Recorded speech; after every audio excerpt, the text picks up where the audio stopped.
করতেছে কিচ্ছা খতম করে দেই। এতদিন তোমার বাপে করছে, আজ তুমিও বাপের সাথে তাল মিলাইয়া আত্মীয় স্বজনের সামনে আমার মান ইজ্জতের 12টা বাজায় দিছো। হ্যাঁ দিয়েছি, তা না হলে আমার মতো ঝিনুকের জীবন থেকেও বাবা চিরদিনের জন্য দূরে সরে যেত। এত সহায় সম্পত্তি থাকতেও বাবা নিঃস্ব হয়ে যেত, আপনজন বলতে তার আর কেউ থাকতো না। আর সেই শোকে যে কোনো মুহূর্তে বাবার কিছু একটা হোক, তা আমি চাই না, চাই না, চাই না। কিন্তু আমি চাই যত জলদি কিচ্ছা খতম হইব তত জলদি এই কলজাটা ঠান্ডা হইব। মামু চলো, হ্যাঁ চলো।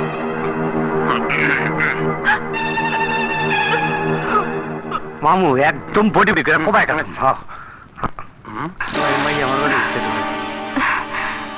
কিরে বলা নাই কওয়া নাই, হঠাৎ কইরা এখানে? ফয়সালা করতে আসছি, ঢালুর সাথে আমার বোনের বিয়েটা কবে হবে? কেন তোর বোনের বিয়ার ফুল কি কেউ ছিঁড়া লয়ে যাইতাছে? হ্যাঁ, তা না হলে ঢালুর সাথে তোমার শালের বিয়ের দিন তারিখ ঠিক করতে চৌধুরী বাড়িতে গিয়েছিলে কেন? ও যায় নাই তো, ঢালু নিজেই তার ভাবিরে নিয়ে গেছিল। তোমারে কথা দিছে বইলা ও গিয়া বিয়ার কথাবার্তা বন্ধ করে দিয়েছে। তাই যদি হয় তাহলে বলো কোন দিন কখন জেসমিন আর ঢালুর বিয়ে হবে? কথা যখন দিয়েছি তখন খুব জলদি কাম সাইরা ফেলামু। তার আগ পর্যন্ত তোর বইনে যেন পোলার পানের লগে টাঙ্কি না মারে সেদিকে খেয়াল রাখ। যা। ঠিক আছে। কোন দিন আমার কিচ্ছা খতম হইব কে জান।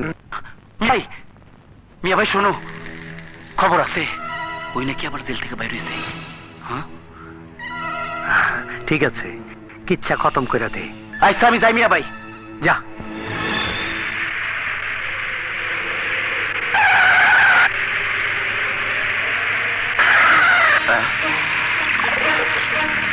কি ব্যাপার, রাস্তা বন্ধ কেন?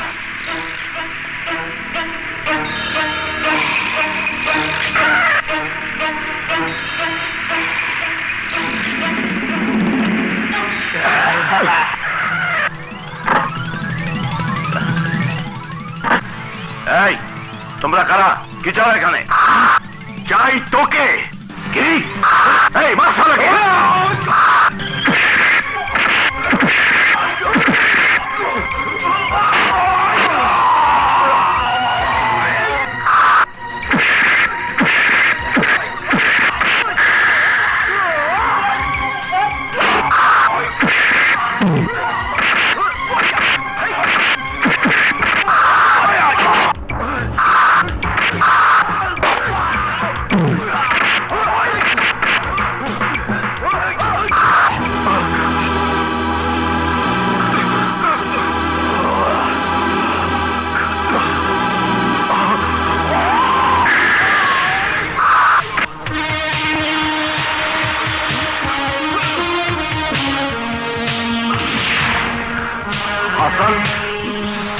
তুই?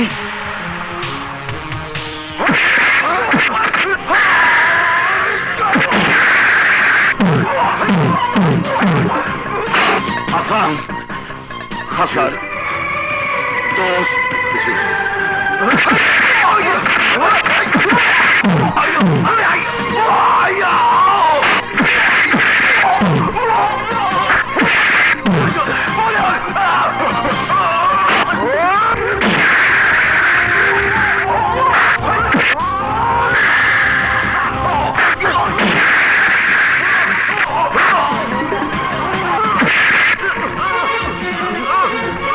বল তোদের কে পাঠিয়েছে, বল তোরা কার লোক।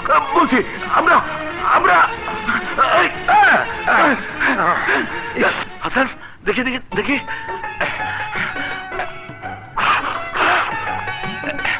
কিরে পরিষ্কার দেখতে পাচ্ছস? বয়স হচ্ছে তো, গোলা তো দেখা যাবেই। আপনি ঠিক আছে? আমার সব কিছু ঠিক আছে, কিন্তু তোর জীবনটাই নষ্ট হয়ে গেল। কেন আবার অতীত নিয়ে কথা বলছেন? সত্যি তুই এখনো আগের মতোই আছোস। দোষ, তুই আমার মাফ করে দিস। আমি 2 মাস ধরে তোরে দেখতে যেতে পারি নাই, তার কারণ আছে, সব বাড়ি গিয়ে বলবো। চল চল। হুজুর আপনি যান, আমি আগে মিলি মামুনি কেমন আছে তা দেখে আসি। আমি ভাবলাম 12 বছর পর জেল থেকে ছাড়া পাইয়া প্রথমে ছেলের কাছে যাবি, তা না কইরা তুই আমার অপয়া মেয়েটা দেখতে যাবি। এখন ওর প্রতি তোর এত মায়া? হ্যাঁ হুজুর, মৃত্যুর আগ পর্যন্ত থাকবে। যার সুখের জন্য এতটা বছর জেলে ছিলাম, সে কেমন আছে তা না দেখার আগে পর্যন্ত এই বুকের ভেতরে শান্তি পাবে না। আপনি যান, আমি আসছি। পৃথিবীতে তোর মতো এমন দোষ কজন আছে তা আমি জানি না। আজ আমার জীবনের সবচাইতে বড় খুশির দিন। ইচ্ছে হইছে শ্বশুর আব্বা জানের কিচ্ছা খতম করে দিছি। আলহামদুলিল্লাহ মামু, আজ মন বইরা মাল খাবো আর ফুর্তি করে মনের জ্বালা মিটামু। লালবাতি চালাইয়া দিমু কয় কি উপরে কি ঠিক কইছি না?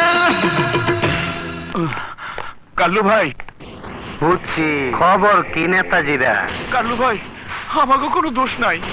চৌধুরী সাহেবরে খুন করার সময় আতকা হাসান আলী আইসা তগো কিচ্ছা খতম করে দিছে। পোলারা এক বুইরা তগো দামরা চেহারা গুলারে আমরা ফাটা করে দিল। আইস তগরেও আমি আরে ভাইটা করো কি এইবারের মতো ওকে মাফ করে দেয়া হোক। এরপর যদি ফেল মারে তাইলে একেবারে ফাইনাল কিচ্ছা খতম করে দিও। হ্যাঁ, এই খাওয়াই নিছসকে মামু এখন কেইব ওই খুনি শালার পর যখন আইসা পড়ছে, এখন তো আমার যে কোনো সময় বিপদে ফেলতে পারে। আরে দূর ও, হাসান আলী আবার তোমার কি বিপদের মধ্যে ফেলবো? তা আমি জানি, সুযোগ পাইলে ও ঠিকই আমার কিচ্ছা খতম করে দিব। সেই সুযোগ না দিলেই হয়। হ্যাঁ ঠিকই কইছো। এতদিন ধইরা চৌধুরীর সম্পত্তির মালিক হনের লাইকা যে স্বপ্ন আমি দেখাইতাছি, সেই স্বপ্নের মধ্যে যদি কেউ ডিস্টার্ব করে, ওর কিচ্ছা আমি খতম করে দিমু। আজকে তোমার খুব সুন্দর লাগতেছে। বিয়ের পর এ কথা কতবার বলেছো, তা তুমি নিজেও জানো না। যাও তাড়াতাড়ি রেডি হয়ে নাও, ঢালু ফিরলে আমরা মার্কেট যাব। আচ্ছা।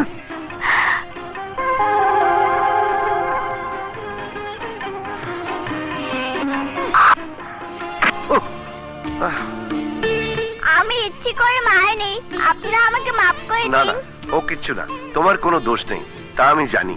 ইস, রক্ত! আপনার কপাল ফেটে রক্ত পড়ছে। দাঁড়ান।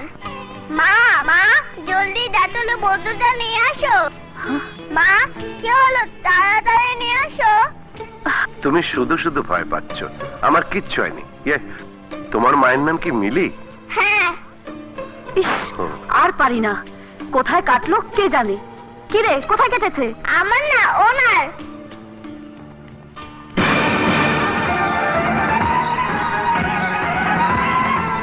কি হলো? দাঁতল দিয়ে কপালটা মুছে দাও। যাও, এই যাও।